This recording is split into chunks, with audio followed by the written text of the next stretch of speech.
Commencer par préciser que c'est une drogue dure. Chaque fois que vous prenez du sucre, vous produisez de la dopamine. C'est cette hormone du plaisir, de la satisfaction. Et en plus, il y a d'autres hormones opioïdes qui ont un pouvoir addictif encore plus important que celui de la cocaïne. Il y a des études qui ont montré que des rats accros à la cocaïne délaissaient tout de suite la cocaïne quand on leur donnait une eau sucrée. C'est assez édifiant. Mais il faut aussi se souvenir que le cancer se nourrit de sucre. Lorsqu'un cancer se fixe quelque part dans le corps, dans l'inflammation, ensuite il se nourrit de sucre pour se développer jusqu'au moment où il va faire ce qu'on appelle l'angiogénèse, c'est-à-dire de mettre un circuit veineux autour de la tumeur.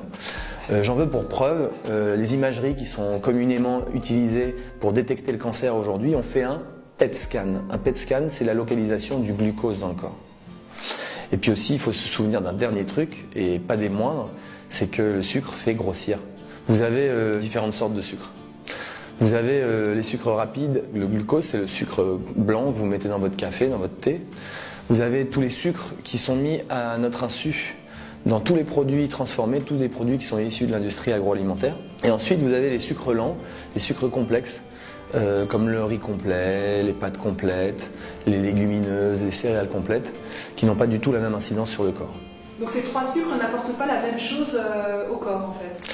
Non, pas du tout. Les sucres rapides, le glucose, celui-là il est indispensable pour le corps dans la mesure où le cerveau, son fonctionnement est assuré que par le glucose.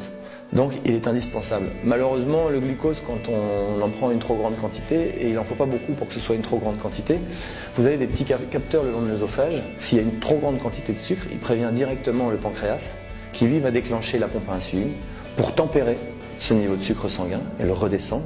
Du coup, vous vous retrouvez en hypoglycémie. Et qu'est-ce qui se passe quand on est en hypoglycémie? On a envie de sucre.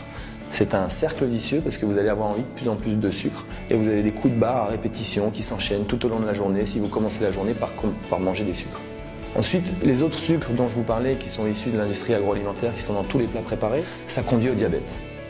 Parce que ce sucre-là, on en a vraiment partout dans tous les plats industriels? C'est simple, regardez n'importe quel plat ou n'importe quel gâteau que vous avez, vous regardez dessus, vous allez avoir du sirop de glucose de maïs. Vous allez en avoir partout, avec les agents de texture, avec les colorants, avec les conservateurs, pour trafiquer le goût. Donc on vous met du sucre partout à votre insu. Donc en permanence, vous allez avoir cette pompe à insuline qui marche, qui fonctionne et qui dérègle votre organisme. Donc quels sucres sont bons finalement pour le corps?